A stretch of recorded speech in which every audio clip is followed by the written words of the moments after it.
दोस्तों बहुत जल्दी मैं ऑनलाइन क्लास चालू कर रहा हूं मार्च महीने से। जितना सारा फ्रेंड है जिसको भी ऑनलाइन क्लास चाहिए वो हमारा व्हाट्सएप नंबर पे मैसेज करे और हमको पहले ही बता दे कि ऑनलाइन क्लास चाहिए या नहीं चाहिए। और इस वीडियो पे भी कमेंट करके ज़रूर बताएं कि ऑनलाइन क्लास का ज़रूरत है या नहीं है। दोस्तों आज इस वीडियो में मैं आप लोगों को CCM का AC ड्राइव पैनल के बारे में समझाने वाला हूं। 0 to 10 volt, 24 volt, 230 volt, 415 volt, signal distributor, प्ला रिले, AC ड्राइव का फॉल्ट कोड के बारे में पूरा डिटेल्स में दोस्तों मैं आप लोगों को स्टेप बाय स्टेप समझाऊंगा। अगर आप CCM में काम नहीं भी किए हैं फिर भी कोई दिक्कत नहीं है। जिस तरह मैं आप लोगों को समझाऊंगा हर चीज़ आप लोगों को समझ में भी आ जाएगा और काम करने में कुछ दिक्कत नहीं होगा। कोई भी कंपनी में जाकर आप इंटरव्यू दीजिएगा तो आराम से आप बोल सकते हैं मैं CCM में काम करके आया हूँ। जितना सारा फ्रेंड है, बहुत सारा मेरा फ्रेंड भी है जो लोग CCM में काम करता है, उन लोगों के लिए ये वीडियो बहुत ही इम्पोर्टेंट है। नमस्कार दोस्तों, प्रैक्टिकल एक्सपीरियंस टेक्नीशियन तपन यूट्यूब चैनल में आप लोगों का स्वागत है। आज कुछ नया सीखते हैं। दोस्तों withdrawal entry, withdrawal exit, mould oscillation सारा चीज़ के बारे में मैं इससे पहले जो वीडियो बनाया हूँ आप लोगों को समझाया हूँ। अगर उस वीडियो को देखे नहीं है तो ज़रूर देख लीजिएगा। दोस्तों ये सब हमारा AC ड्राइव पैनल में रहता है और ख़ास करके ये जो रीसेट बटन है, रीसेट बटन के बारे में आपको अच्छा से समझना है कि कब हमको रीसेट करना है, कब नहीं करना है। जब आपका AC ड्राइव में कुछ भी फॉल्ट आएगा उसके बारे में मैं आप लोगों को दिखाऊंगा। तो फॉल्ट जब भी आएगा तब भी आप रीसेट करने से पहले ज़रूर फॉल्ट कोड नंबर देख लीजिएगा, नहीं तो क्या होगा आपको पता भी नहीं चलेगा कौन सा फॉल्ट आया और किस तरह हम लोगों को काम करना है। तो जो हम लोगों को रीसेट बटन है उसके पीछे में आपका एक एनो लगा हुआ रहता है। तो ये एनो क्या होता है, कभी कभी आपका ख़राब हो जाता है।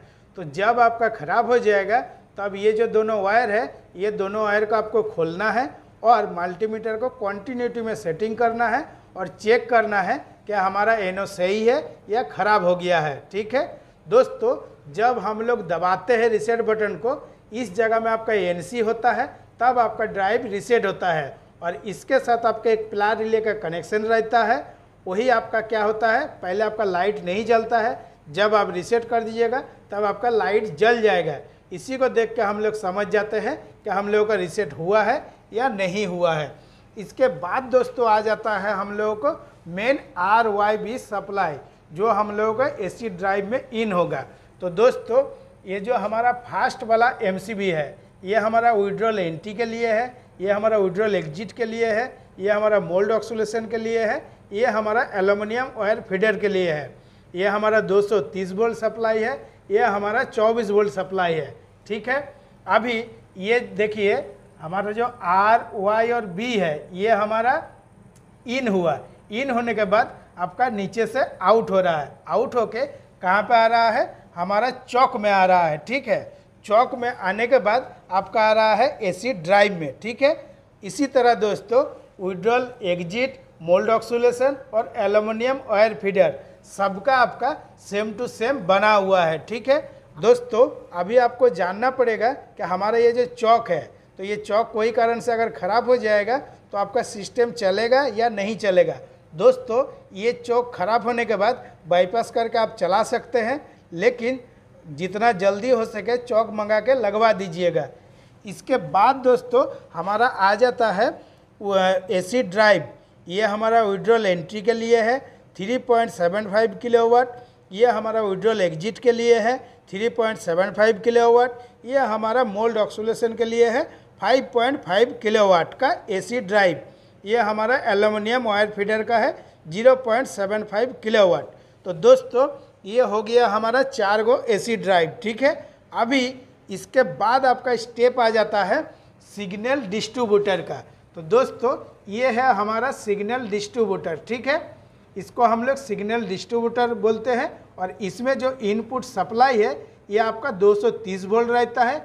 एक आपका फेज देना पड़ता है, एक आपका न्यूट्रल देना पड़ता है, एक आपका आर्ट्स देना पड़ता है। ठीक है, और ये जो तीनों है ये तीनों हमारा इनपुट है। ठीक है, इसमें हमारा कितना है, एक अर्थिंग है और 0 to 10 वोल्ट है। ठीक है, जब आप पोटेंशियोमीटर में चेक करिएगा तब आपका 0 to 10 वोल्ट मिलेगा। इसके ऊपर भी मैं वीडियो बनाकर आप लोगों को समझाया हूँ। अगर आप एमओपी वाला वीडियो नहीं देखे हैं तो ज़रूर वीडियो को देख लीजिएगा। दोस्तों, जो हम लोगों को सिग्नल डिस्ट्रीब्यूटर है, तो पहले जो ये हमारा ये 3 गो वायर है, इसके बारे में आपको जानना पड़ेगा। एक हमारा अर्थिंग का है, एक हमारा जैसे 0 to 10 वोल्ट है तो इस पे भी एक नेगेटिव है, एक आपका पॉजिटिव है। मतलब बहुत आसान से मैं आपको समझा दे रहा हूँ, ठीक है। तो ये तीनों हमारा कहाँ पे जा रहा है, जो इससे पहले वीडियो बनाए हो एमओपी वाला, वो पोटेंशियोमीटर में आपका जा रहा है। इसके बाद दोस्तों जो हमारा देखिए यहाँ पॉजिटिव है, नेगेटिव है, तो हमारा बच जाता है और 8 गो वायर। तो 8 वायर आपका कहाँ से आ रहा है, तो ये जो हमारा एसी ड्राइव है, ठीक है, एसी ड्राइव में से 2 गो वायर जा रहा है सिग्नल डिस्ट्रीब्यूटर में। जब आप पोटेंशियोमीटर को घुमा के स्पीड दीजिएगा तो आपका ये जो तीनों ड्राइव है, तीनों ड्राइव में एक साथ में स्पीड पकड़ेगा। मतलब मोटर धीरे धीरे धीरे धीरे घूमने लगेगा। जिस हिसाब से पोटेंशियोमीटर में आप वोल्टेज बढ़ाइएगा, मतलब 10%, 20% ऐसा करके करते रहिएगा, तो यहाँ पे धीरे धीरे अगर आप इसको फ्रीक्वेंसी में सेटिंग करके रखिए या एम्पियर में सेटिंग करके रखिए, तो वो देखिएगा धीरे धीरे आपका बढ़ता रहेगा। वो भी मैं प्रैक्टिकल में आप लोगों को करके दिखाऊंगा। तो दोस्तों, ये जो एसी ड्राइव है, इसमें जब फॉल्ट कोड नंबर आता है तो किस टाइप का आता है, जैसे ये एस्केप बटन है, इसको हम दबाएंगे तो देखिए D003 आ गया। तो ये भी एक फॉल्ट कोड ही है, ये हम लोगों को सेट किया हुआ है, ठीक है। और इसमें आपका पैरामीटर डालना पड़ता है। जिस हिसाब से आप पैरामीटर डालिएगा उस हिसाब से आपका एसी ड्राइव काम करेगा। जैसे D003 हो गया, ठीक है, तो इसको हम चेंज करना है। तो एक हमारा अप का बटन है, एक हमारा डाउन का बटन है, तो हम डाउन करेंगे। डाउन करके ये 1 में ला दिए, ठीक है। अभी इसको ये वाला जो बटन है ये हमारा इंटर का है। मतलब जैसे हम लोग मोबाइल वगैरह चलाते या कंप्यूटर चलाते उस पर भी एक इंटर बटन रहता है। जैसे ही हम इसको दबाएंगे तो D001 में ही आपका सेट हो जाएगा। देखिए पहले आपका एम्पियर में था, अभी आपका फ्रीक्वेंसी में हो गया, ठीक है। अभी जैसा था मैं वैसा ही सेम टू सेम कर दूंगा। तो इसके लिए आप वाला बटन दबाऊंगा, ठीक है, और इसको इंटर कर दूंगा तो हमारा एम्पियर में सेटिंग हो गया। तो इसी तरह दोस्तों बहुत सारा सेटिंग है। जब मैं आपको सिर्फ पर्टिकुलर एसी ड्राइव के बारे में समझाऊंगा तब आपको सारा डिटेल्स में खोल खाल के बता दूंगा। दोस्तों, बहुत सा फ्रेंड है जैसे हमको बहुत रिक्वेस्ट करता है कि सर हम जहाँ ड्यूटी करते हैं यहाँ पे क्या है, हम लोगों को कुछ भी देखने के लिए नहीं देता है, ना काम करने के लिए देता है, ना काम सिखाता है। दोस्तों, एक बात मैं आप लोगों को बोलना चाहूँगा, जब तक मैं हूँ यूट्यूब में आप लोगों को सारा चीज़ खोल खाल के दिखा दूंगा। और जो मेन बात है, जो वीडियो बना के मैं आप लोगों को समझा दूंगा वो आपको कोई भी यूट्यूब चैनल में नहीं मिलेगा। एकदम मैं 100% गारंटी देकर आप लोगों को बता रहा हूँ। तो दोस्तों, ये जो हमारा एसी ड्राइव है इसका ये सारा कंट्रोलिंग कनेक्शन है। और कंट्रोलिंग कनेक्शन आपको समझने के लिए CCM का डायग्राम देखने आना ही पड़ेगा और डायग्राम बढ़िया से देखना पड़ेगा। तो दोस्तों, जो हम वायर बोल रहे थे 0 to 10 वोल्ट वाला जो सिग्नल डिस्ट्रीब्यूटर जा रहा है, ये दोनों वायर है। काहे कि मैं आप लोगों को समझाया हूँ इसीलिए दिखा दे रहा हूँ। इसी तरह दोस्तों, चाहे आप कोई भी ड्राइव को ओपन कीजिएगा, ठीक है, तो आपको देखने के लिए मिल जाएगा। किसी में आपका 2 रहेगा, किसी में 1 रहेगा, लेकिन काम आपका सेम टू सेम रहेगा। देखिए इसमें आपका वही सेम टू सेम 2 केबल दे के दिया हुआ है, ठीक है। इसके ऊपर भी दोस्तों क्या होता है, एक इंटरलॉक आप डाल भी सकते हैं, नहीं भी डाल सकते हैं, कोई दिक्कत नहीं है। दोस्तों, ये जो हमारा 2 गो वायर है इसके बारे में भी आपको एक्सपीरियंस स्टेप बाय स्टेप बनाना पड़ेगा, ठीक है। तो ये हो गया दोस्तों हमारा withdrawal entry exit. Mould oscillation भी आपको हम दिखा दे रहे हैं। मोल्ड ऑक्सीलेशन पे भी आपका सेम टू सेम बना हुआ है। अभी दोस्तों फेज के कनेक्शन के बारे में भी आपको समझना पड़ेगा। जैसे हम लोग ड्राइव में जो इनपुट सप्लाई दे रहे हैं, ये हमारा R है, ये हमारा Y है, ये हमारा B है, ठीक है।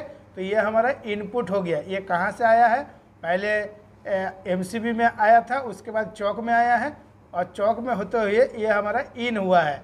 और यहाँ से हमारा आउट हो रहा है 3 गो वायर, एक R का, एक Y का, एक B का। ये हमारा कहाँ पे जा रहा है, ये हमारा जा रहा है मोटर में। अगर मोटर में कोई शॉर्ट सर्किट होगा या मान लीजिए कि ग्राउंड फॉल्ट हो जाएगा या मोटर ओवरलोड होने लगेगा तब आपका ट्रिप होगा। लेकिन दोस्तों ये जो फेज का कनेक्शन है, फेज का कनेक्शन के लिए उतना भी टेंशन नहीं रहता है। ज़्यादा दिक्कत करता है आपका कंट्रोलिंग कनेक्शन। फेज तो आपका 3 गो इन होगा, 3 गो आउट हो जाएगा। लेकिन इस सिस्टम को कंट्रोल करने के लिए कंट्रोल वायरिंग के बारे में आपको बहुत बढ़िया से एक्सपीरियंस बनाना पड़ेगा। जब तक कंट्रोल वायरिंग के बारे में एक्सपीरियंस नहीं बनाइएगा डायग्राम देख के, तब तक आपको काम करने में दिक्कत होगा। इसीलिए दोस्तों मैं हर वीडियो में आप लोगों को बोलता हूँ डायग्राम देखने के लिए सीख जाइए। जब तक डायग्राम देखने के लिए नहीं सीखिएगा तब तक आपको काम करने में दिक्कत होगा। क्योंकि दोस्तों जितना सारा ये सब कंट्रोल वायर है इतना सारा दिमाग पे तो लोड रहेगा नहीं।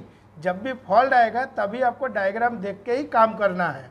दोस्तों जैसे हमारा ये एल्युमिनियम वायर फीडर का एसी ड्राइव है तो इसको मैं ऑन करके दिखाऊंगा और जैसे ही ऑन करूंगा वैसे ही आपका एक D025 आएगा और जब बंद कर देंगे तब भी एगो कोड आएगा। तो इसी तरह दोस्तों एसी ड्राइव में क्या होता है, एसी ड्राइव में जब भी कुछ फॉल्ट आएगा इसी टाइप का फॉल्ट कोड नंबर भी आता है। ठीक है, वो भी आपको देखना है। जैसे जब मैं बंद करूंगा तभी आपका फॉल्ट कोड नंबर 100 होगा। तो देखिए जैसे मैं ये बंद कर दिया तो F004 आ जाएगा। तो ये जो F004 है, ठीक है, F004 या F005, F006 जिस हिसाब से आप करके सेटिंग करके रखिएगा पैरामीटर में वही सेम टू सेम बताएगा। तो दोस्तों वीडियो को जब तक आप शुरू से लेकर लास्ट तक नहीं देखिएगा हर चीज़ के बारे में आपको पता नहीं चलेगा। दोस्तों ये जो कनेक्शन है इस कनेक्शन के बारे में भी आपको स्टेप बाय स्टेप समझना पड़ेगा। ये हमारा 230 वोल्ट के लिए है और ये हमारा 24 वोल्ट के लिए है। तो ये 24 वोल्ट हमारा कौन सा काम करेगा और 230 वोल्ट हमारा कौन सा काम करेगा। 230 वोल्ट हमारा ये सब जितना सारा कॉन्टेक्टर लगा हुआ है इसका जो कॉइल का सप्लाई है ये हमारा 230 वोल्ट के लिए है और जो 24 वोल्ट है 24 वोल्ट हमारा जो विड्रॉल मोटर का ब्रेक लगा हुआ है मोटर के पीछे उसके लिए है। ठीक है, और जब हम लोग कोई कारण से मान लीजिए जो हम रीसेट बटन के बारे में आप लोगों को बताए हैं उसके लिए प्ला रिले लगा हुआ है। ठीक है, तो विड्रॉल एंट्री, विड्रॉल एग्जिट और मोल्ड ऑक्सीलेशन सब के लिए लगा हुआ है। सिर्फ जब आपका ट्रिप होगा तब क्या होगा, ये जो हमारा लाइट जल रहा है, ठीक है, तो जैसे ही ट्रिप हो जाएगा ये लाइट आपका नहीं जलेगा। जब तक आप रीसेट नहीं कीजिएगा तब तक किसी भी हाल में आपका लाइट नहीं जलेगा।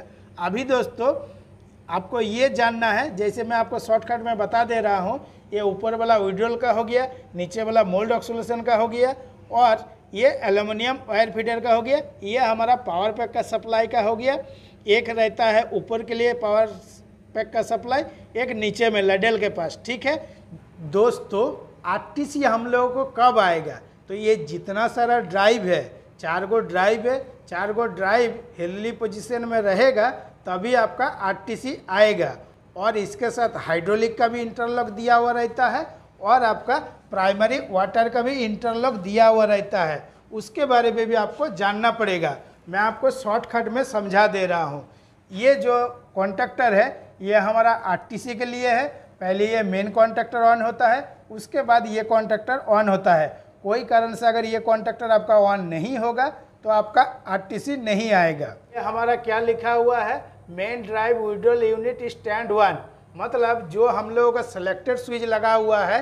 इससे पहले जो वीडियो बनाया उसमें मैं आप लोगों को समझाया हूँ, जो सेलेक्टेड स्विच लगा हुआ है उसके लिए आपका 3 कॉन्टैक्टर लगा हुआ है। ठीक है, एक हमारा एमसीडी के लिए, एक हमारा कास्टिंग फ्लोर के लिए, एक हमारा कास्टिंग के लिए। तो ये हमारा तीनों कॉन्टैक्टर लगा हुआ है और ये जो 3 नंबर कॉन्टैक्टर है ये हमारा मेन इम्पोर्टेंट होता है।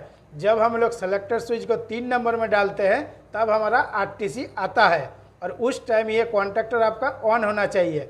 अगर ये कॉन्टैक्टर ऑन नहीं होगा तो आपका आरटीसी नहीं आएगा। तो ये जो 4 नंबर कॉन्टैक्टर है, ये 4 नंबर कॉन्टैक्टर का काम क्या है, इसको जैसे ही हम दबाएंगे, ठीक है, मतलब जब हम लोग मशीन ऑन करते हैं तब हमारा ये वाला कॉन्टैक्टर पहले ऑन होगा। ये कॉन्टैक्टर ऑन होगा तो तीनों ड्राइव आपका एक साथ ऑन होगा। ठीक है, वो भी मैं स्टेप बाय स्टेप आप लोगों को समझाऊंगा। और दोस्तों ये उसके बाद जितना सारा है मैं आप लोगों को दिखा दे रहा हूँ, आप लोग एक एक करके पढ़ लीजिएगा। जैसे डेमी बार, RDBG, ठीक है।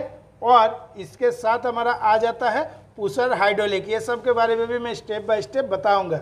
दोस्तों, जो हम लोग प्राइमरी वाटर चालू करते हैं उसके लिए एक कॉन्टैक्टर लगा हुआ है। देखिए यहाँ पे लिखा हुआ है मोल्ड कूलिंग वाटर। ये कॉन्टैक्टर ऑन होगा तभी आपका RTC आएगा, नहीं तो नहीं आएगा। और जब आप हाइड्रोलिक चालू कीजिएगा, और हाइड्रोलिक में जो कॉन्टैक्टर मैं आपको दिखाया हूँ वो वाला कॉन्टैक्टर ऑन होगा, तब उसके बाद ये वाला कॉन्टैक्टर आपका ऑन होगा। जब तक ये दोनों कॉन्टैक्टर ऑन नहीं होगा किसी भी हाल में आपका RTC आएगा भी नहीं और मशीन आपका चालू नहीं होगा, मतलब ड्राइव आपका ऑन नहीं होगा। दोस्तों, आज के वीडियो के लिए इतना ही। अगर वीडियो अच्छा है तो लाइक शेयर कमेंट जरूर कीजिएगा और चैनल को सब्सक्राइब कीजिएगा। नमस्कार।